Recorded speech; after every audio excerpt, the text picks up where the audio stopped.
ये कुलकामुख नाम का राजा इस पृथ्वी पर हुआ राजा जो था नित्य बोलने वाला था। नित्य देवस्थान में भी जाता था। अपने सुंदर बुद्धि के कारण वो ब्राह्मण को दान देकर के संतुष्ट करता था।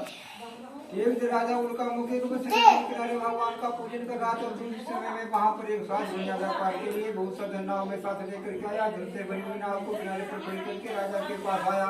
साथ बढ़िया पूछने लगा कि राजा जी यहाँ पे कुछ का क्या फल और क्या विधान है। राजा कहने लगे ये साथ मैं पुत्र की इच्छा से भाई बंधु भगवान का पूजन कर रहा हूँ। साथ बढ़िया कहने लगा ये सब हमसे भी को आपके कहे अनुसार हम इस को करेंगे। मेरे भी कोई संतान नहीं इस से मेरे भी नित्य संतान होगी। ऐसा विचार व्यापार से लौट करके जब सारा लीलावती को बताया तो 10वें महीने में उसकी एक कन्या का जन्म हुआ। कन्या जो थी वो देरे पाक चंद्रमा के समान बढ़ने लगी। तो उस कन्या का नाम कलावती रखा गया। तब लीलावती पहले कि वे भगवान के व्रत को पूरा करो। तब वो रात बढ़िया कहने लगा कब तो इस कन्या के विवाह के समय में इस व्रत को पूरा करेंगे। इस प्रकार उसने लीलावती को समझा दिया और दूसरे देश को व्यापार करने के लिए चला गया। जब कलावती जो अपने पिता के घनिष्ठ करने लगी। वापस आने पर उसने कन्या को विवाह के योग्य दूतों को दे दिया और कहा जाओ कन्या के विवाह के हेतु विचार के लाओ। तो 7 वर्ष की आज्ञा पा करके दूत जो थे वो कांचन नगर गए। वहां से सब समझ करके 1 वर्ष के पुत्र को ले आए। उसी पुत्र को सुंदर और गुणवान देख करके उसने भाई बंधुओं को इकट्ठा करके उस कन्या का विवाह कर दिया। पर उसने भगवान का पूजन जो था वो फिर भी नहीं किया। तब तो भगवान जो रुष्ट हो जाते तो भगवान ने उसे श्राप दे दिया जब भविष्य में तुझे 1000 दुख होगा। तो भगवान ने उस दिन तो पर ढेर फिर उसने वहीं पर भगवान का पूजन किया। पूजन करने के बाद में फिर वो अपने देश को पूजन देता है। तो उसने अपने दूतों को आगे भेज दिया। दूत जो था वो नगर में गया। लीलावती से हाथ जोड़ करके बोला तो उसने भगवान का पूजन किया। पूजन करने से भगवान बड़े दयालु हैं। फिर से प्रसन्न हो जाता है। तो भगवान ने सप्तमी राजा चंद्रकेतु में जा करके दोनों वृक्षों को कारागार से निकलवाई करके उनको धनिक ताज में दोना करके दे दिया। उनसे कहा तुम्हारी प्रारब्ध में केवल इतना ही दुख था। सो कोई भय नहीं है। शादी भाई से वो वहां से जाते है। तो भगवान ने सुंदर राजा चंद्रकेतु के यहाँ जा करके दोनों वैश्यों को कारागार से निकलवाई करके उनको धनिक ताज में दोना करके दे दिया। उनसे कहा तुम्हारी प्रारब्ध में केवल इतना ही दुख था। सो कोई भय नहीं है। शादी भाई वो वहां से जाकर होने के बाद में भगवान के लोग को गए। इति श्री स्कंद पुराण रेवाखंडे सत्यनारायण अध्याय प्रेम से बोलो श्री सत्यनारायण भगवान की जय।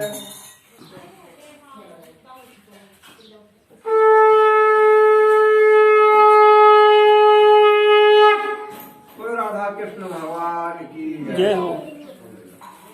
तो वासुदेव वैष्णव ने फिर से अपनी यात्रा को आरंभ किया। ब्राह्मण को दान दे करके नगर को जाने लगे। तो वैष्णव के कुछ जाने पर भगवान ने फिर से एक साधु का रूप रख करके जाकर के रास्ते में पूछने लगे।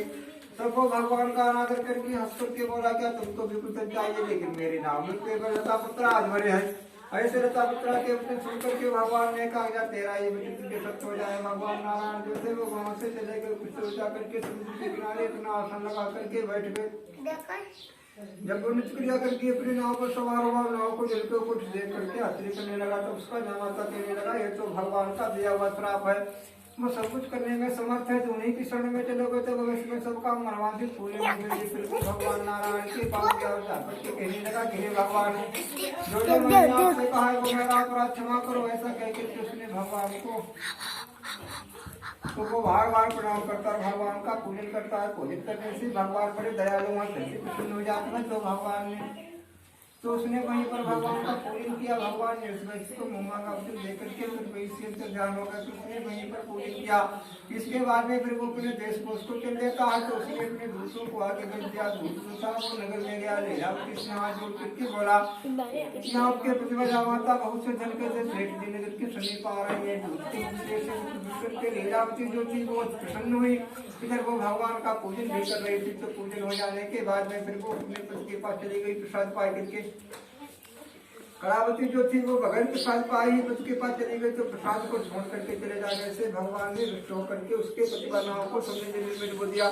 कलावती अपने पति को देख करके शोक से व्याकुल होकर के रोती उसी के पीछे मरने की इच्छा करने लगी। तो आकाश मंडल से आकाशवाणी में भगवान ने कहा कि मेरे प्रसाद को छोड़ करके चली आई।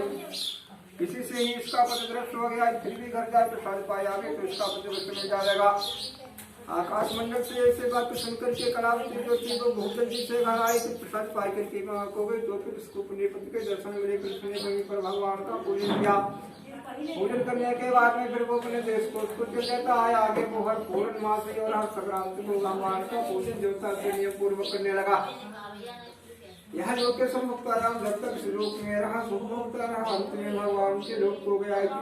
पुराण रेवा खंडे सत्यनारायण गुप्ताया की पुरुषो अध्याय प्रेम से गुरु श्री सत्यनारायण भगवान की जय।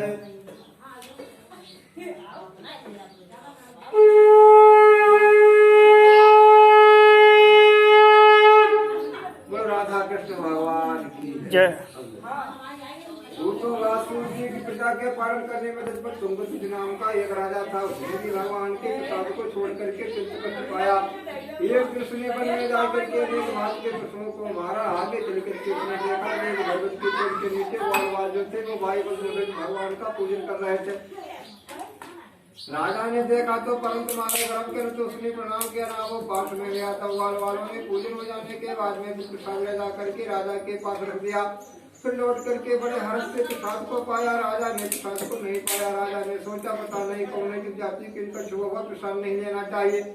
राजा को प्रसाद छोड़ करके चले जाने से उसके चित्त कष्ट हुआ। उसका धर्मपुत्र जो था वो दृष्ट हो गया। जब राजा तुंगभद्र जो अपने स्थान को गया तो उसकी रानी ने कहा आज अपनी किसी को ब्राह्मण का वध किया। तो उसने कहा तो मैंने किसी का नहीं किया लेकिन मैंने भगवान की कथा का प्रसाद नहीं पाया। इसी से धर्मपुत्र जो था वो शब्दरक्ष हो गया। इसलिए मैं वहीं जाऊँ जहाँ भगवान का पूजन हो रहा था। फिर राजा तुंगभद्र जो उसी स्थान को गया। फिर उसने वहां जाकर के अपनी भक्तता से भगवान का फिर से पूजन किया। पूजन करने के बाद में जब वो प्रसाद पा करके अपने स्थान को आया तो उसे धर्मपुत्र सब कुछ प्राप्त हुआ। जब तक लोक में रहा भोगता रहा। अंत में भगवान के लोक को गया। जो कोई इस परम जगह सत्यनारायण भगवान के व्रत को करते हैं या तत्काल फल देने वाली पुण्य कथा को भक्तिपूर्वक सुनते हैं तो उनके सभी पाप नष्ट हो जाते हैं। जिन्होंने सत्यनारायण भगवान के व्रत को पूर्ण में किया है उनके दूसरे जन्म की भी कथा कह रहा हूँ। महाबुद्धिमान सतानंद के सुदामा नामक ब्राह्मण हुए जिन्होंने श्री कृष्ण भगवान का ध्यान करके मोक्ष को प्राप्त किया। लकड़ी बेचने वाले भील मल्लाहों के राजा निषाद हुए जिन्होंने दूसरे दिन में श्री रामचंद्र जी को गंगा पार करके वैकुंठ को प्राप्त किया। धर्मात्मा सत्यवादी साधु सत्य राजा महारथ हुए जिन्होंने आधा शरीर आरा से काट करके ब्राह्मण को दान करके मोक्ष को प्राप्त किया। तुंगभद्र राजा स्वभावमान हुए जो सदैव भगवत भक्ति करके वैकुंठ को गए। जब तक लोक में रहे सुख भोगते रहे। अंत में भगवान के लोक को गए।